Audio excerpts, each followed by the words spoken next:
سعودی عرب میں Medina university کے principal,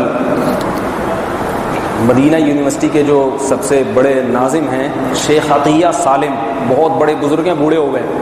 پتہ نہیں زندہ بھی ہیں یا نہیں، بہت بڑے عالم گزرے ہیں۔ سعودی عرب میں سلفی جو متشدد قسم کے سلفی لوگ ہیں، انہوں نے کوشش یہ کی، مکہ مدینہ میں تو تقریباً سب جگہوں پہ 8 رکعت تراویح شروع کر دی ہے، وہی بخاری کی حدیث دیکھیں نا 8 رکعت پڑھتے تھے۔ مسجد حرام اور مسجد نبوی میں بھی کوشش شروع کر دی تھی کہ 8 ہو جائیں۔ اس پہ سعودی عرب ہی کے مدینہ یونیورسٹی کے جو اس کے سرپرست تھے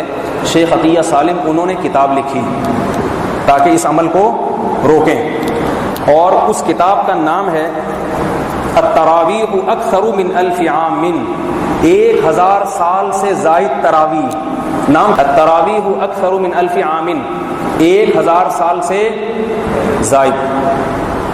1000 سال سے زیادہ کیا ہو رہا ہے مکہ اور مدینہ میں۔ اس میں انہوں نے ثابت کیا ہے کہ مکہ اور مدینہ، مسجد حرام اور مسجد نبوی میں حضرت عمر نے جب سے شروع کروایا نا تراویح، اس کے بعد سے مکہ اور مدینہ میں ایک رمضان بھی ایسا نہیں آیا جس میں 20 رکعت سے 1 رکعت بھی کم ہوئی ہو۔ رفع الیدین کبھی ہوا ہے، کبھی نہیں ہوا، زور سے آمین کبھی ہوئی ہے، کبھی نہیں ہوئی، لیکن 20 رکعت سے 1۔ تو انہوں نے کتاب لکھ کے سلفیوں کو روکا ہے کہ جو کام 1000 سال میں نہیں ہوا وہ اب کیوں کرنے جا رہے ہو، امت کو کیا منہ دکھاؤ گے، لوگ کیا کہیں گے اب تک بدعت ہو رہی تھی وہاں، سمجھ آ رہی ہے بات کی نہیں آ رہی؟ توصیف الرحمان راشدی نے اس اشکال کا جواب یہ دیا ہے کہ ہماری نظر میں چونکہ 8 رکعت سے زیادہ بھی جائز ہے، 8 سے زیادہ پڑھو، 20 سے کم پڑھو، سب جائز ہے، تو مسجد حرام میں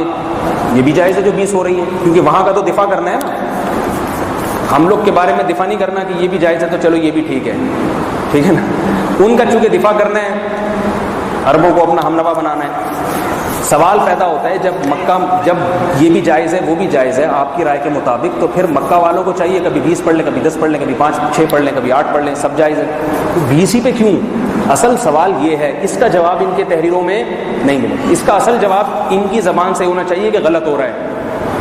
جب سب طرح جائز ہے تو 1200 سال سے جو ہے نا یہ 20 غلط ہو رہا ہے، 100% غلط ہو رہا ہے۔ لیکن یہ کام اگر دیوبندی حضرات کرتے تو نہ صرف یہ کہ غلط بلکہ مقلد، مشرک، بدعتی اور معلوم نہیں کیا کیا ہو رہا ہے، وہ کر رہے ہیں تو نہ بدعتی ہیں نہ کچھ بھی نہیں ہے، وہ بھی صحیح ہے، وہ بھی ٹھیک ہے، اتنا ہلکا مسئلہ ہے تو اس پر اتنی دیر بولنے